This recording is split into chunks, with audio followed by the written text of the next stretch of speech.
After Juma received his money, he decided to make wise choices. The amount of money he had was substantial, but he didn't care or fear anything because he knew that showing any vulnerability might make people take advantage of him. It could have been easy for others to steal or exploit his wealth, so he had to be resolute. He left without speaking to anyone, heading straight to a taxi station, and directed the driver to drive without stopping. The driver complied, and they arrived at his home. When the family saw Juma stepping out of the taxi, they were astonished. Juma joyfully ran to his wife, embracing her, and said, "My dear wife, poverty has left us, and God has blessed us. It's time for us to enjoy life." He called his children and embraced them, tears of joy streaming down his face. Because nobody in the village knew that Juma had become wealthy, he had no fear because he knew that his money was safe. He informed his wife and children to get ready because they would be leaving the next day. The next day, Juma instructed everyone to pack the essentials because they were leaving the village. They left and headed to the city.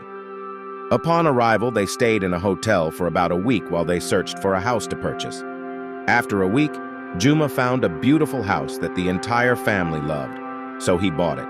This marked the beginning of their new life, a life of wealth. Juma ensured that his family had everything they needed, from clothing to food and education. They experienced unparalleled happiness. After a month, Juma thought about how to invest his money. He realized that simply celebrating without thinking about investments could lead them back to poverty. That's when he decided to invest in something he understood well: livestock farming. He still had land in the village, so he bought livestock and arranged for it to be transported to their village. He and his wife accompanied the livestock transporters to the village.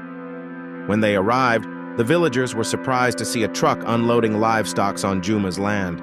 They hadn't seen Juma or his family in a long time, so they were curious about what was happening.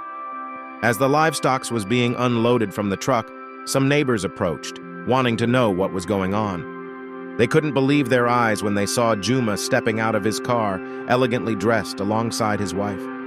Juma greeted them and reassured them that the livestock belonged to him.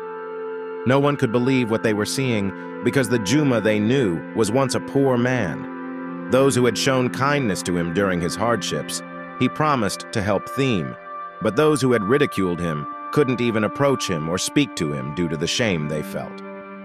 Years went by, and Juma's wealth and prosperity increased day by day. He became famous in his village and in town.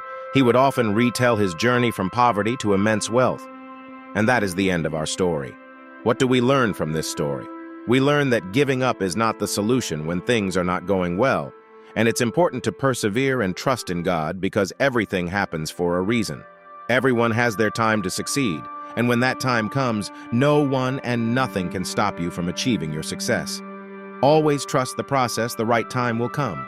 Thank you for watching, and please don't forget to subscribe, like, comment, and share. See you in the next video. Have a great time.